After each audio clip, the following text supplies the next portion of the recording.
Welcome back to part 2 of our HashVac test. We wanted to run it back to refine a few variables from our last experiment and expand on the scope even further.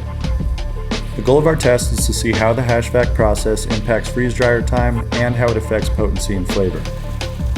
We started with a 30-pound wash of some outdoor-grown Fruitopia. We passed the hash through a 220 and a 160 micron bag before collecting in a 90 micron.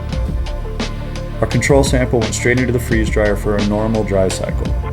We'll call this control sample non-vac freeze in the graphics on the screen. Next, we separated a portion of the hash onto a 90 micron screen for vacuuming. We poured RO water over the hash to spread it into an even thin layer across the screen. This was between 1 and 2 millimeters thick. This time around, we also changed our vacuum nozzle. We used a bristle-style head to improve airflow and avoid creating excessive suction that may damage trichome heads.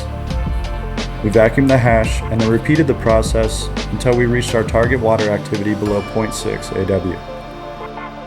Our vacuumed hash was then divided into 2 samples. One went through an expedited freeze-dryer cycle labeled vac freeze, and the other was air-dried for 50 hours. We'll call this one vac air in the graphics on the screen. Our vacuum sample finished in just under 9 hours, and our unvacuumed control was done in 19. We sent all 3 samples of bubble over to Triptomics for testing, and pressed the remaining hash into rosin.